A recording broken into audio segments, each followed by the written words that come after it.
Hello and welcome to another in-depth overview. This time for the Mesh Decal tool, not the Edge Decal tool. Again, you need to download it from fab.com. Then in your library of Unreal Engine, you will have it here. It's for the 5.6 and also 5.5, but I already have it installed. And when you have already installed it and downloaded, in your project, go to Edit, Plugins, and you search for the Edge Decal tool, activate it. If it asks for reboots.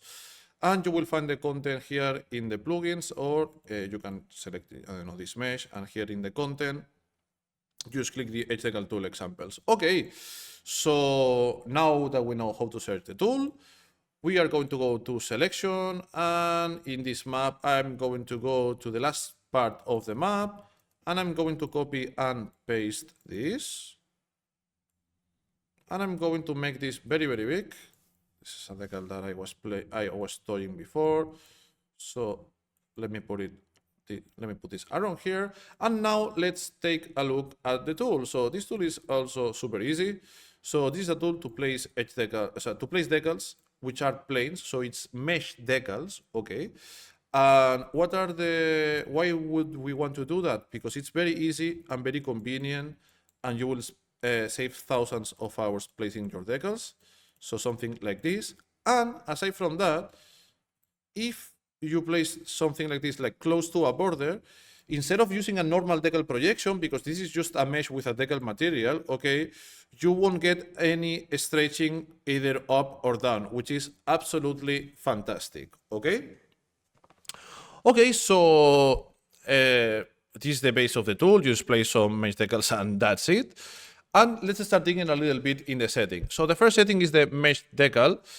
That's because, yes, you can use a plane, okay, but you can also use other things. So, for example, let's create something very strange, like an stair, and let's say number of steps 8, step width 64, maybe 5, and maybe 8. So it's a very tiny stair, okay. And then we have this model of a stair that I can select here.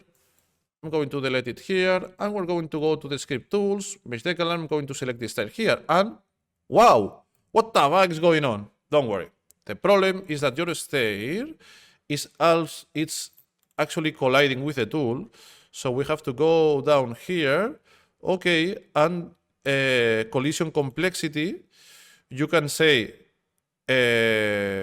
project default, okay, or in collision presets, you can just disable the entire traces, and I think that should be it, exactly. And if you delete the traces by default, everything will get fixed. But what is going on with the material?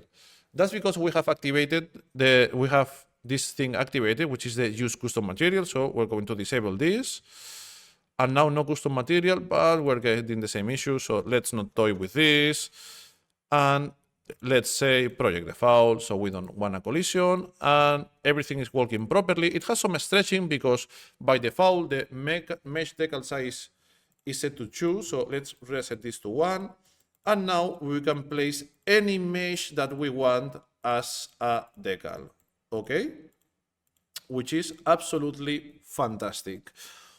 Obviously, we can reset this, and we can change this material. There are some example materials, okay, included with the tool, which are very simple. So as you can see right now, I am placing this. Okay, so the mesh decal size is self-explanatory. It's just to control the size of the mesh, okay. And then we have the decal offset. The decal offset is very important, which is how up in your placement geometry the decal is going to be set in. So if we put a 2, as you can see here in the border, okay, this is much more higher than the first one. Even we can put some negative numbers here. So we do it like this. And if I put the decal here, as you can see, the decal appears a little bit in the bottom. Usually 0.1 works just fantastic. Now, if we are going to use the stair again, let's go to here. I don't remember which one it was. If we're going to use the stair, perhaps you want this to cast shadow. So you have this button. So when you place your mesh decal, it is actually going to cast shadow as usual. Okay. And then we have the things like the deviation. So let's start with the decal rotation. This is very simple. If I put a 45 here, every decal that I place is going to be set in 45 degrees. Super easy, okay? But the random scale deviation is the interesting one. So now I'm having a scale of 2, and I'm going to set here a random scale deviation of 1.5. It means that for every decal, it is going to add 2 plus 1.5 maximum or minus 1.5 minimum. So what you're going to get is decals of various scales, okay, depending on these numbers and these numbers. Watch out, because you can even set negative numbers if you are not careful, okay? And then we have the random angle deviation. I'm just going to put here 90, and this is also self-explanatory, like it's a random deviation for each angle. Obviously, if we put something like 10, every decal that I put is going to be a little bit rotated, okay, and it's going to be deviated, but not that much, not that much. As you can see, for example, here, this little like horn is always facing like kind of the same direction. Okay, the attach to surface is very easy. So now if I move this model over here, guess what? Every decal is getting moved with this, which is absolutely amazing. And then I'm going to put this here, because now we have the use instance static mesh. And what it means is that we can start placing some decals here and there, okay?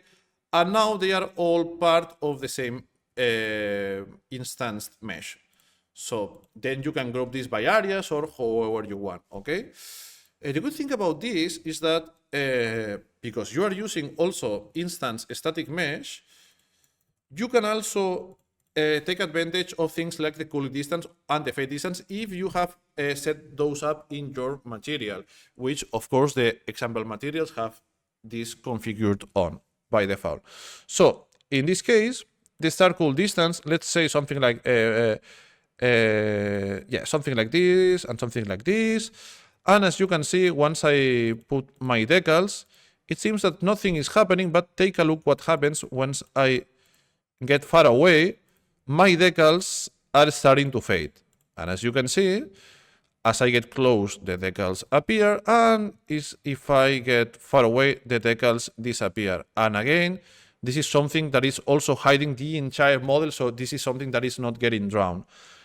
And that's really it. That's a little tool I made, again, for myself, because I don't really like the way the decals works by default in Unreal Engine. I think it is much more easier and intuitive to place decals this way. And I hope you enjoy it and you find it very useful for your projects too. And yeah, that's it. A little tool that comes for free with the Decal tools. Hope you like it, and bye bye. See you in the next one.